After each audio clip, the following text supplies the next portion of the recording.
I'm Bob from Outer Cape Woodworking, and today I'm going to show you how I learned to sharpen a cabinet scraper 40 some odd years ago.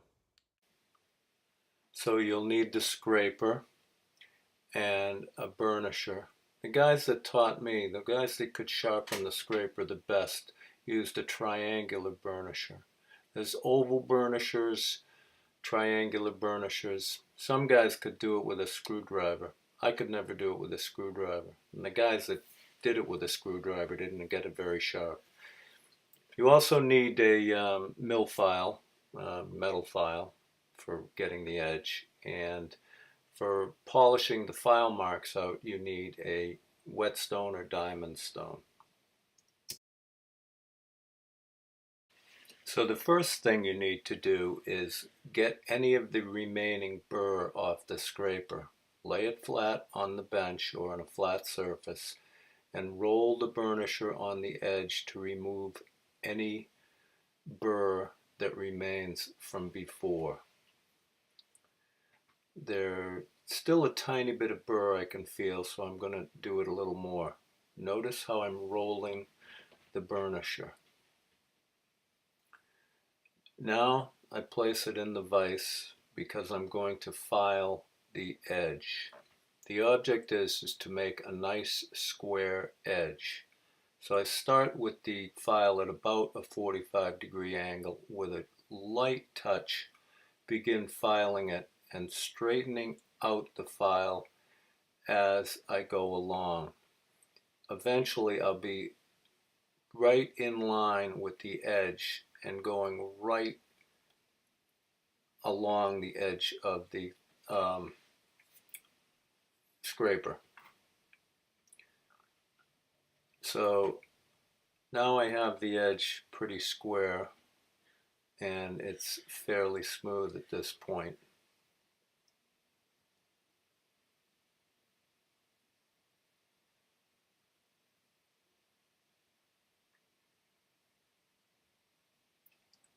Now I go to the stone or your diamond and I'm going to work just the fine edge of the stone.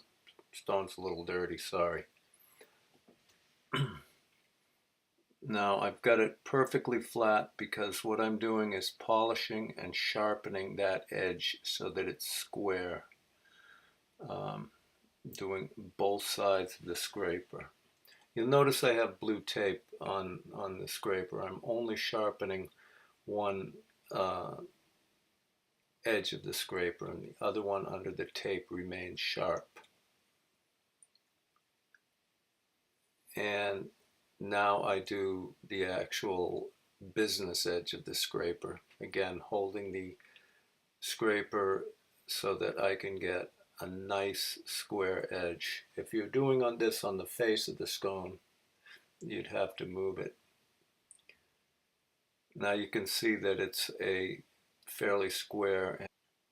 Now that the edge is square, you once again have to burnish the flat part of the scraper. Make sure there's absolutely no burr.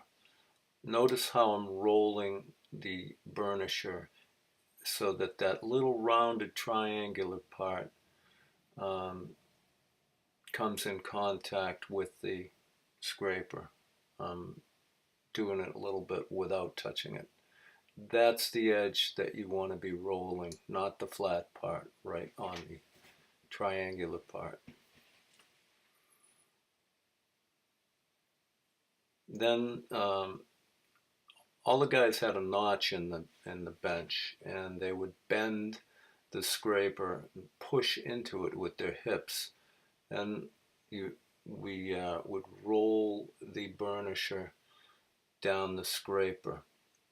The scraper is bent at about the angle that you're going to use it. Note how that I'm rolling the burnisher back and forth up the edge. I'm feeling it for a burr.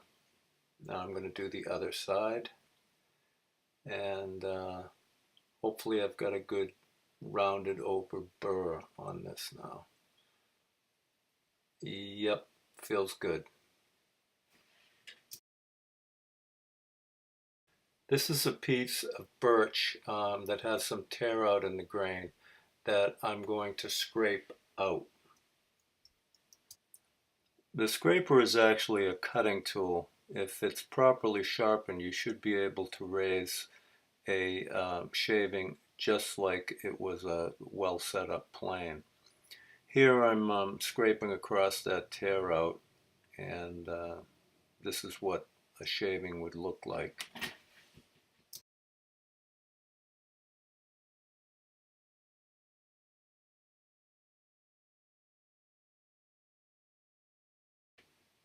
Now notice how I bend the scraper.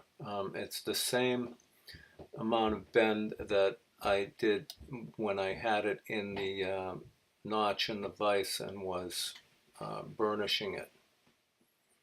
And you'll feel when the burr and the scraper is at the right angle. You'll be able to feel it, and you'll be able to tell by the shaving that you're getting.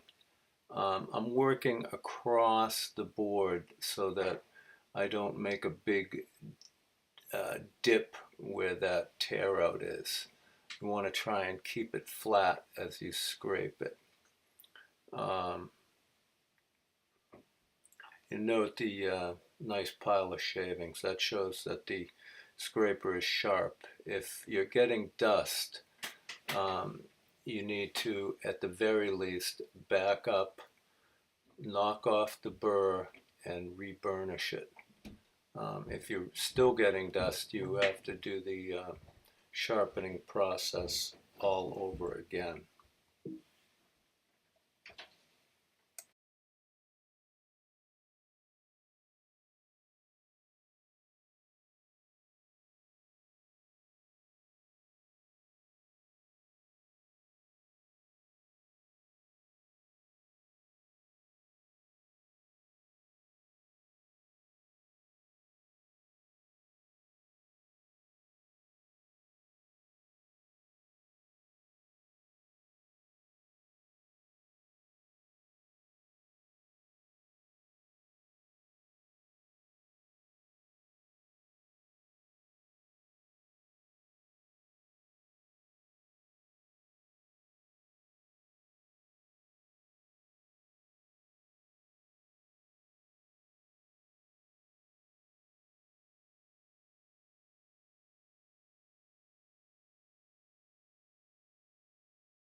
When you're scraping, you should be able to also pull the scraper toward you, and it'll cut either way.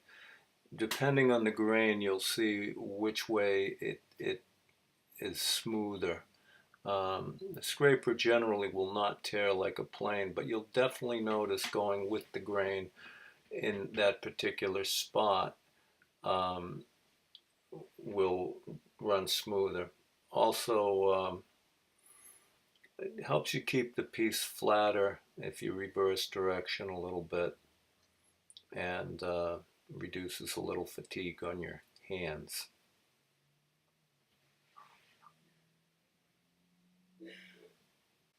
So here's where we've been scraping the tear out. You can see that the tear out is gone now, and it is fairly flat. Well, that's it for the thumb scraper from me, and I'll leave you with this: love, peace, and hair grease. Until the next time, bye.